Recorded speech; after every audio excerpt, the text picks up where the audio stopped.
자, 오늘 말씀을 우리가 자세히 한번 눈여겨볼 필요가 있습니다.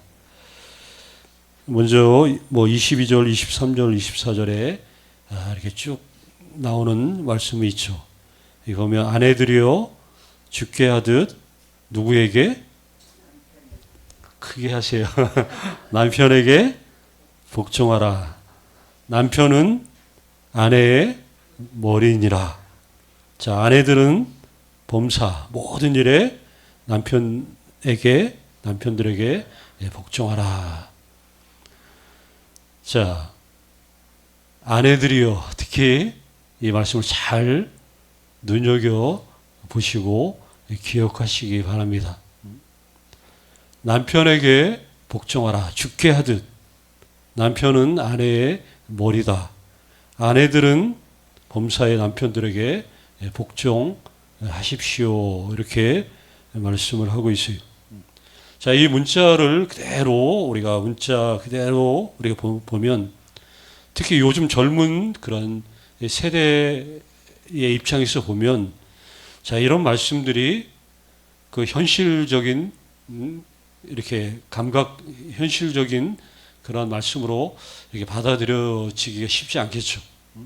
뭐 조선 시대도 아니고 지금 시대가 어떤 시대인데 아직도 이렇게 가부장적인 그런 남성 중심의 그런 사고 방식을 우리에게 말씀할까? 오늘날 당연히 어떻게 보면 이게 환영받을 만한 그런 말씀은 아닐 수도 있어요. 그렇죠? 여자분들 이 말씀이 좋은가요? 그렇죠? 예? 우리가 이제 말씀은 좋은 소식이에요. 그렇죠? 복음이라 그러죠. 복음은 복된 소리, 좋은 소식. 이 말씀들이 말 그대로 좋은 소식으로 우리들에게 들려지지 않으면 우리는 하나님의 말씀을 말 그대로 심각하게 왜곡하고 있다라고 보면 되겠죠. 하나님의 말씀은 예나 지금이나 변함없는 하나님의 말씀이에요. 바울을 통해서 교회에게 주시는 이게 하나님의 말씀이기 때문에 그 누구도 이 말씀을 가볍게 여겨서는 안 된다 하는 거죠. 우리의 정서에 맞지 않는다고 해서 우리가 제쳐둘 수도 없어요. 예수 믿는 사람들은 이 현대적인 시대적인 감각에 맞지 않는다고 해서 이런 말씀들을 우리가 취사 선택하듯이 고를 수 없다 하는 거죠. 어찌 됐건 모든 말씀이 그렇듯이 오늘 본문의 말씀도 우리가 무엇을 말하려는지 이 부분들을 당연히 귀담아 들을 필요가 있다는 거죠. 자, 아내들이여 자기 남편에게 복종하라.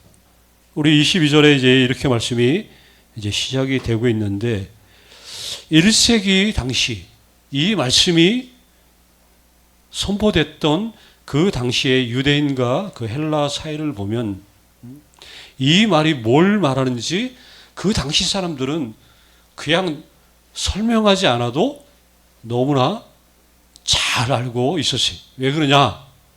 너무나 당연한 말이기 때문에. 유대인들도 그렇고 헬라인들도 그렇고 아내들이여 남편에게 복종하라 라는 이 말이 너무나 당연한 얘기로 이 사람들은 들린다는 거예요. 당시 유대인들은 여성들을 하찮게 여기던 그런 사람들이, 남자들이 아침마다 드렸던 기도 중 하나가 뭐냐? 여자로 태어나지 않은 거를 하나님께 감사하는 거예요. 매일같이. 여자분들은 기분 나쁘죠. 그렇죠? 하나님, 내가 여자로 태어나지 않은 거를 나는 너무나 감사합니다. 이거를 매일마다 기도하는 기도 제목들 가운데 하나가 이 기도예요. 율법에 따르면 아내는 사람이라기보다도 소유물의 개념에 가까워요. 여자들에게 법적인 권리도 없고 인격적인 대우 아니면 인간의 어떤 존엄성 이런 것들 보장되지 못하는 그런 세상, 그런 사회. 그러니까 유대인들의 개념 속에는 이게 뼛속까지 자리 잡고 있던 그런 시대죠. 유대 사회만 그런 게 아니라 그리스, 헬라 세계도 마찬가지. 아니 더하면 더했지 덜하지 않았다는 거죠. 이 헬라 사회에서도 마찬가지로 남편들은 당연히 아내를 어떻게 취급하냐. 당연히 뭐 그냥 집안에서 집안일이나 하고 애들 키우고 별반 가족들의 모든 시중들 챙기고 이런 개념으로만 그냥 이해를 하는 거예요. 이게 그냥 여자들이 하는 일이다. 자, 이런 시대적 역사적인 그런 배경을 염두에 두고 바울이 당연한 얘기를 이렇게 끄집어내기는 만무하겠죠. 당연히. 바울이 말씀을 하고 있는 이 말씀, 당시에 이런 시대적인 역사적인 배경을 다 깨뜨려 보고 있는 이 바울이 사실은 이 말씀들을 쭉 할 때 그냥 단순한 한 구절이 아니라 이제 전체적인 맥락을 보면 이게 기존의 방식들을 말 그대로 깨트려 버리는 기존에 얼마나 이게 획기적이고 이게 뭐 혁명적인 말씀인지 이게 아주 사람들에게 그 당시에 아주 충격적으로 들릴 수밖에 없는 지금 메시지를 지금 바울이 지금 하고 있다는 여기 특별히 우리가 본문으로 읽은 첫 번째 문장이 이 말씀이 속박의 말씀이 아니라 이 해방의 말씀이라는 것을 보여주고 있어요. 21절에 어떻게 말해요? 그리스도를 경외함으로 서로에게 복종하라. 자, 22절에 있는 아내들에게 자기의 남편에게 복종하라는 이 말씀은 그 앞에 있는 이 21절이 선행이 돼야 된다는 거예요. 이 말씀 21절 뒤에 22절이 있다는 것. 요거를 잘 염두에 둬야 되는 거예요. 남편에게 복종하는 것이 아내의 의무라면 자기 아내에게 복종하는 것 역시 남편의 의무다. 이렇게 바울이 이야기를 하는 거예요. 그래서 복종은 일방적인 것이 아니라 양방간, 서로 상호간의 일이다 하는 것을 분명히 말해주고 있습니다.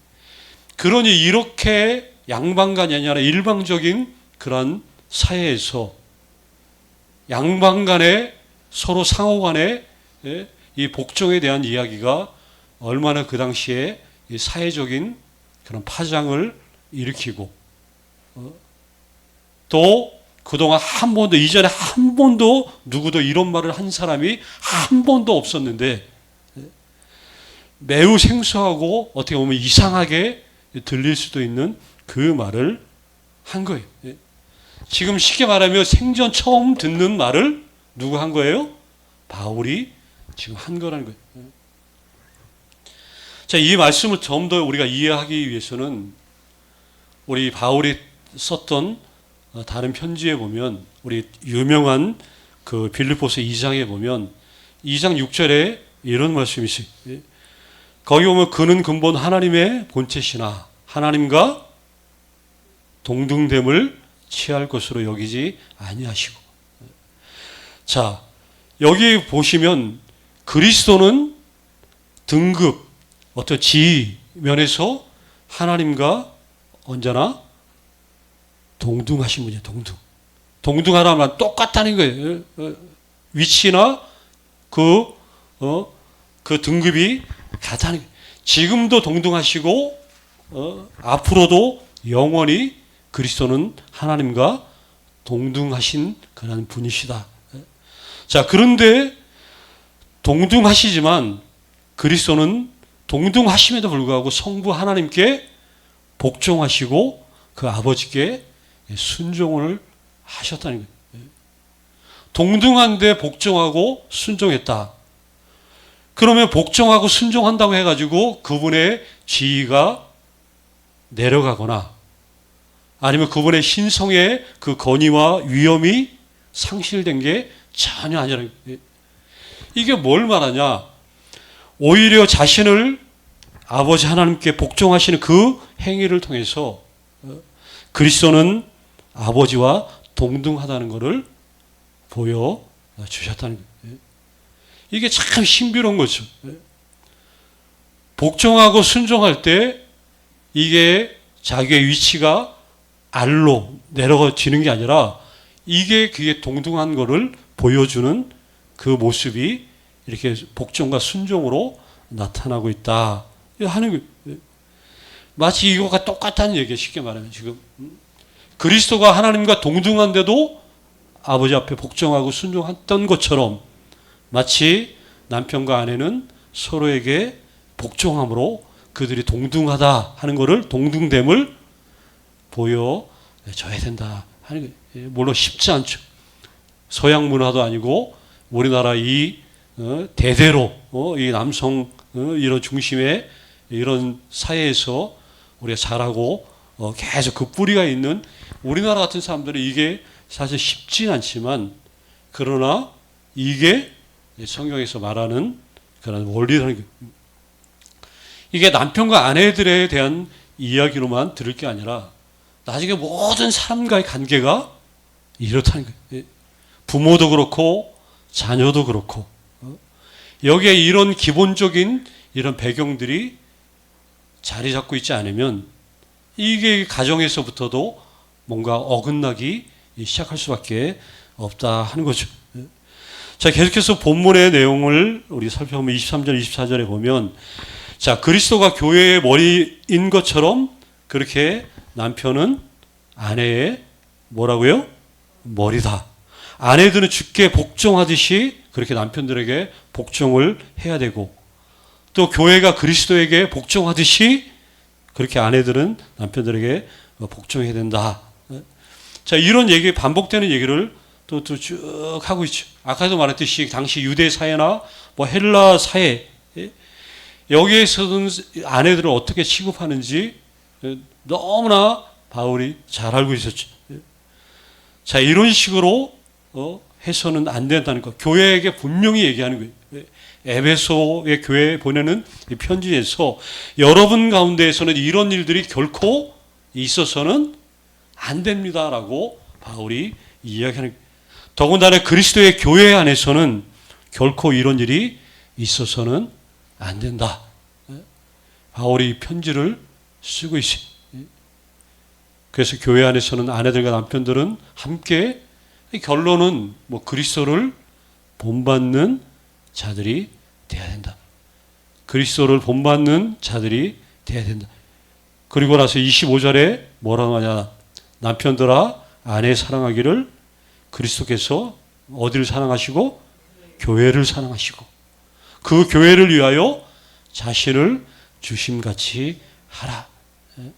자, 남편들에게 사랑이란 말을 강요하죠. 아까 아내분들에게 주로 쓰는 말이 복종하라면 남편들은 사랑해라. 자, 그리스도가 교회를 얼마나 사랑하시는지 그걸 우리가 일일이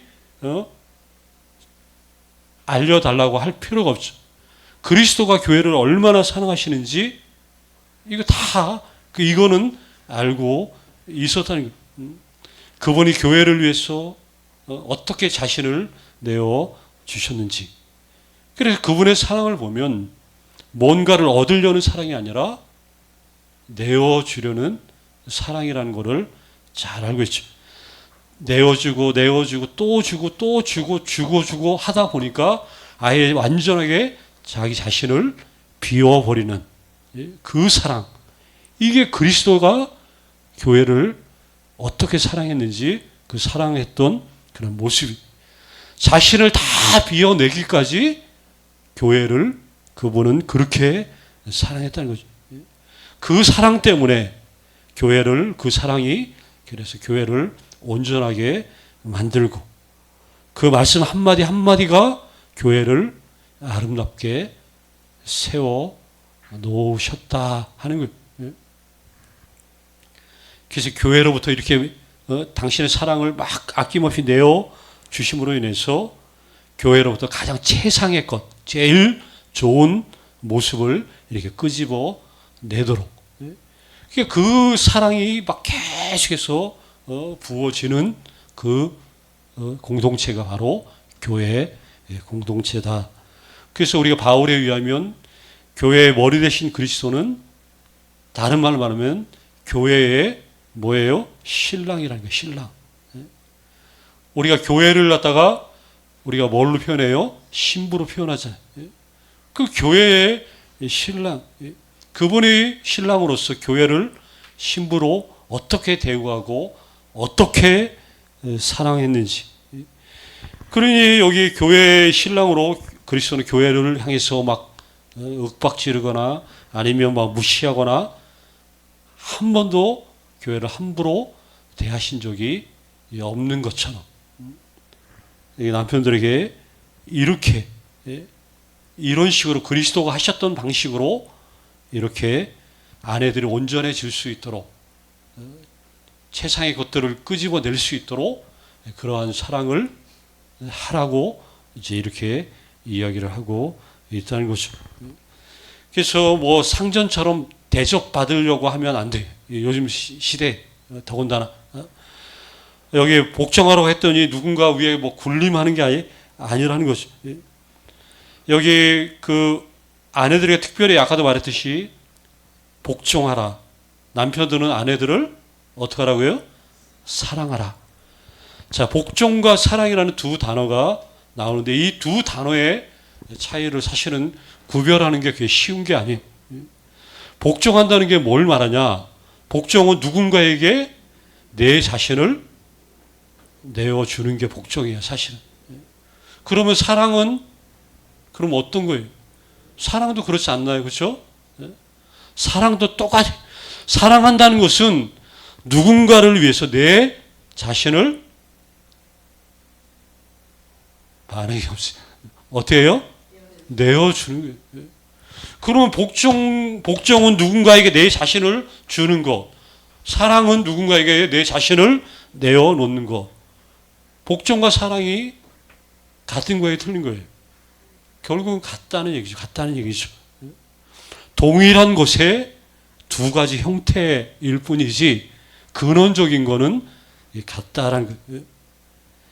이게 복종과 사랑이 그래서 이게 마치 쌍둥이처럼 이게 연결이 되어 있다는 거죠. 아까도 말했듯이 우리는 이러한 방식으로 가정을 사실 이루어야 돼요. 오늘 사실은 가정에 대한 목사님들이 설교하기가 제일 어렵다 그래요.